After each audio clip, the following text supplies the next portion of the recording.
Kemudian berkhianat. Berkhianat. Khianat ini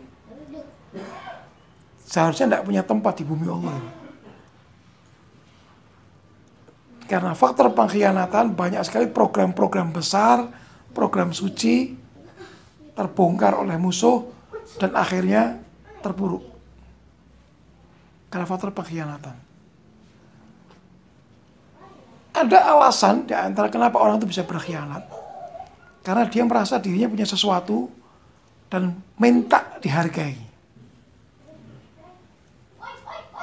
Jadi mau bekerja sama asalkan posisi dia diperhatikan.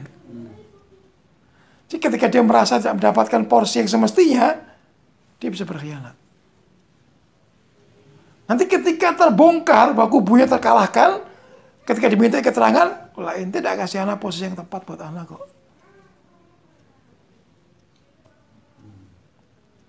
Pengkhianat itu yang ada di otaknya dia adalah bagaimana saya menerima. Apa saja yang harus saya terima. Tidak pernah berpikir apa yang harus saya beri. Tidak. Posisi saya adalah posisi yang dihargai, dihormati. Dan diberi, bukan memberi. Jadi ketika saya yang merasa punya sesuatu itu harus mengeluarkan sesuatu, lama-lama muncul kejengkelan. Ini tidak tahu diri ini orang-orang ini. Itu ya ngamuk. Muncullah pengkhianatan. Yang seperti ini pun tidak layak untuk dijadikan sebagai kawan. Kemudian hasud. Hasud ini ada obatnya.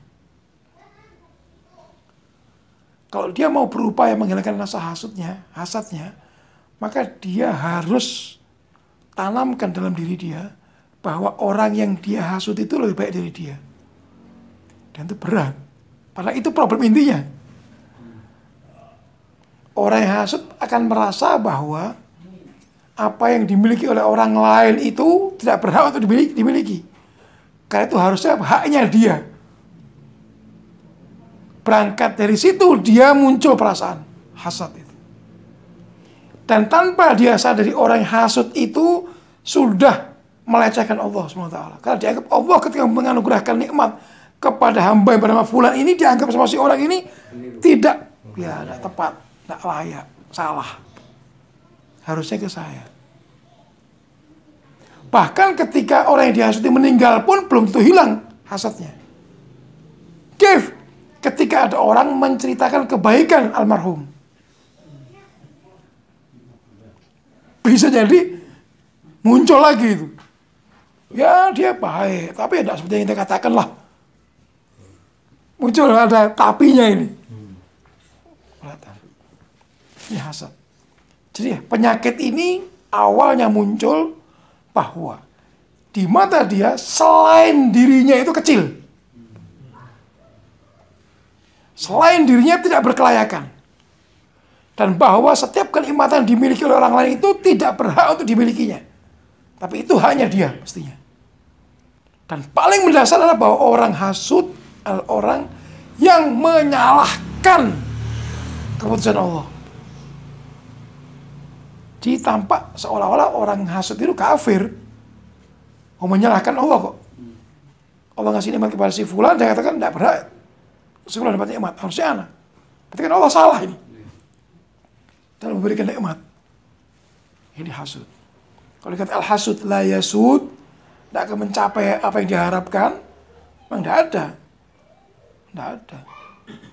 Bahkan ketika yang dia hasuti, barang yang dia hasuti itu sampai ke dia pun,